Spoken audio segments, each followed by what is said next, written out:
ክብሪ ንወዲ ተባዕታይ ካብ ዝኾነ ሃፍትን ላዕሊ ዓብዪ ዋጋ ዘለዎ ነገር እዩ። ይኹን እምበር ወዲ ተባዕታይ ከይተፈለጦ በቶም ዝገብሮም ኣናእሽቱ ዝመስሉ ስሕተታት ኣብ ቅድሚ ደቂ ኣንስትዮ ዘለዎ ግርማን ክብርን የጥፍእ እዩ። ብዙሕ ግዜ ንሓንቲ ጓል ኣንስተይቲ ኩሉ ፍቕርኻ ግዜኻን ቆላሕትኻን ሂብካያ ከለኻ ንሳ ግን ብንዕቐት ክትርእየካ ወይ ድማ ክብርኻ ክትነኽአካ ርኢኻ ትፈልጥ ዶ? ጽቡቕ ስለ ዝገበርክላ ድያ ክትንዕቐን ጀሚራ ኢልካ ትሓስብ ትኸውን። እቲ ሓቂ ግን እቲ ንስኻ ፍቕሪ ዝመስለካ ባህርያት ንዓኣ ካባኻን ክትሃድም ዝገብራ ዓብዪ ስሕተት ክኸውን ይኽእል እዩ። ሎሚ ኣብ መድረኽ ፍቕሪ ሓደ ወዲ ተባዕታይ ዋግኡ ንኽስእንን ብደቂ ኣንስትዮ ንኽነዓቕን ዝገብርዎ 5 መሰረታውያን ስሕተታት ክንርኢ ኢና። እታ መበል 5ይቲ ነጥብ ድማ ፍቕሪ ንምርካብ ኢልካ እትገብራ ግን ከዓ ንመነትካ መሬት ተወድቓ እያ። ክብርኻ ክትምልስን ዝምድናኻ ክትዕርይን እንተደሊኻ እዚ ቪድዮ እዚ ንዓኻ እዩ። ጀሚርና የለና። ኣብዚ ቪድዮ ሕድሕድ ስሕተታት እንታይን እዮም? እቲ ስሕተት ስለምንታይ ኸየንዕቐካ? መፍትሒ እቲ ስሕተትካ እንታይ እዩ ዝብሉ ብደንቢ ክንርኢ ኢና። ምሳና ኩኑ።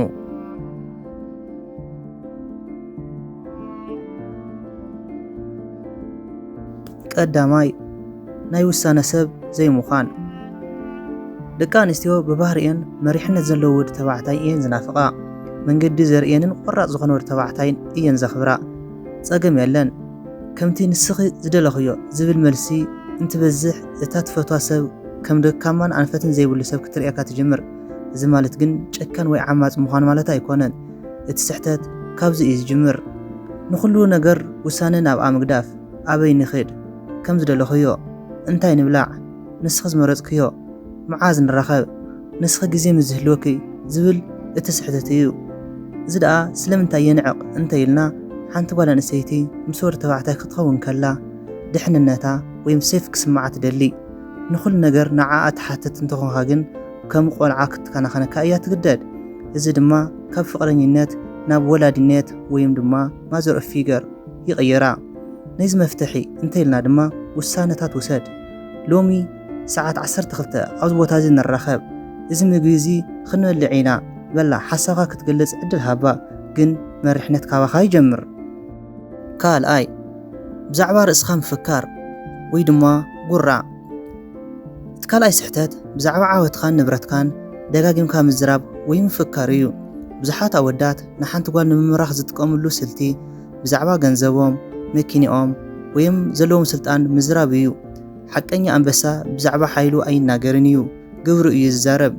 ብዛዕባ ርእስኻ ደጋጊምካ ትዛርብ እንተኾንካ ሰባት ንኽንእድኒ እልምን ኣለኹ ትብል ዘለኻ እዩ ዝመስል። እዚ ድማ ንደቂ ኣንስትዮ ዓብዪ ናይ ንዕቐት ምልክት እዩ። እንታይ እዩ ስሕተት እንተይልና ኩሉ ግዜ ብዛዕባ ገዛእ ርእስኻ ጥራይ ምዝራብ፣ ከምዚ ገይረ ከምዚ ኣለኒ ሰባት ከምዚ ኢሎም ይንእድኒ እናበልኻ ትርኢት ምቕራብ ጌጋ እዩ። እዚ ስለምንታይ የንዕቕ እንተይልና ሓቀኛ ሓይሊ ዘለዎ ሰብ ሓይሊ ከም ዘለዎ ንምንጋር ኣይጭነቕን እዩ። ብዛዕባ ዓወትካ ደጋጊምካ ትዛረብ እንተኾንካ ንስኺ ክተድንቕኒ ይደሊ ኣለኹ ዝብል ትሕዝቶ ቅርፂ መልእኽቲ ተመሓላልፍ ኣለኻ። እዚ ድማ ዓርሰ ተኣማንነት ከም ዘይብልካ የርኢ። መፍትሒ ስራሕኻን መንነትኻን ባዕሉ ይዛረብ። ንሳ ባዕላ ክትፈልጦ ዕድል ሃባ።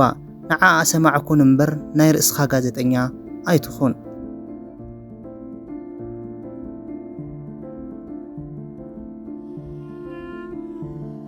ሳልሳይ ደረት ዘይምግባር። ሳልሰይቲ ስሕተት ናይ ገዛእ ርእስኻ መትከልን ደረትን ዘይምህላው እዩ። ንሳ ክትጋገ ከላ ወይ ክብርኻ ክትስንክፍ ከላ ስቕ ትብል እንተኾንካ ዝደለኽዮ እንተገበርክን እውን እቕበሎ እየ ዝብል መልእኽቲ ኢኻ ተመሓላልፍ ዘለኻ። ደቂ ኣንስትዮ ዝንዕቕኦ ነቲ ዘፍቅረን ዘይኮነስ ንርእሱ ክብሪ ዘይብሉ ወዲ ተባዕታይ እዩ። እዚ እንታይ እንቲ ስሕተት እንተይልና ንሳ ዝበለቶ ኩሉ እሺ ምባል፣ ክትጋገ ከላ ስቕ ምባል፣ ንዓኣ ንምሕጓስ ኢልካ ናይ ገዛእ ርእስኻ ድሌት ምቕባር ስሕተት እዩ። ስሕተት ጥራሕ ከይኮነስ ናይ ስሕተት እዩ።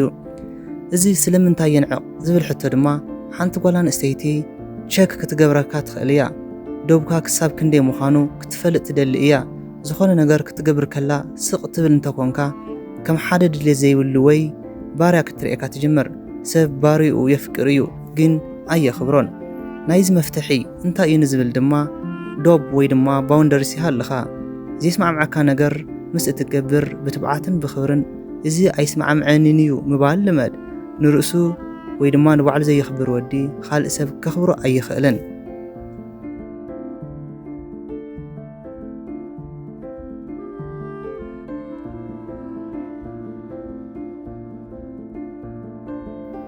رابعاي كل جزي فقدن يا مخان رابعيت نقطي نجزء رزقا هيوتن علمان زي بالكا كساب زمسل كل جزي دلو مخان كايو كتسوعكا كلا سرحكا قليفكا تقوي انتهونكا نساز بلتكا خلو تقبر تخونكا واقاخا تقنسيخا ورتبعتاي أبعلامو كتصنع اللو شعو ايو خبر زوسخ اتسحتت انتيلنا دما فقرنيا مسحازكا سراح محداق مسعرك تخازل لك ركب مقراز 24 ساعات أبا طراي متكار نسا مأخل هيوتكا تخون مقار سحتت ايو سلمنتاي ينعق انتيلنا حانتو قالا نسيتي أب هيوتكا كاليت كتخون يا تدلي مالت كاب علامها قتلا مأخل هيوتكا نسا طراي مس تخون كم شخمي كسمعي جمر إذا سبزي رؤسو زخاله هيوتي بلنديو إلا كتحسب تقبر انتي الأمفتحي انتيلنا دما علامة يحلخا سرحخا تمرتخا ويحلمخا أي تحدق نسا أبتعوتخا مشارختك تخون مبر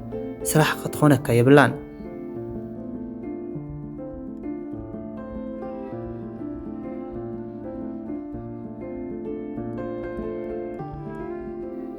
حامشاين ناي مودعتان فقرن ولحتان ملمان اتا ناي مودعتان كأن سحتتن ملمان إيا نمنتاي زي تزراربني أبي اللخي بجاح بايت رحاقني زبول زرباتات حانت السب كاباخا كتهدمن كتنعاكان عبي مهنات يمزخونو فقري بملمان أيركبنيو بملمانكا دخمت خاطر إيخا ترئيا ازي اتزخافئن بغصبة زنعقن سحتتيو سلمنتاي زي تدول لي سلمنتاي كم قرنك زي تفكرني بزي بأخ من نابرو يبلين إنا بالخاملمان سحتتيو سلمنتاي ينعق انتيلنا دما فقري كوها بمبر كل من أي خلن كتلمن كلغا تحتي عاموخان خاطر راقص علىها دكانو سيرما تحتي أنزل ودي أي فكرانين انتاي دا مفتحين تيلنا مننت كان كبرخان حاز كبرخا كتركب انت داليخا كبرخا كتسأل مسي تجمر زور إلخا مخات كتخيل علىكا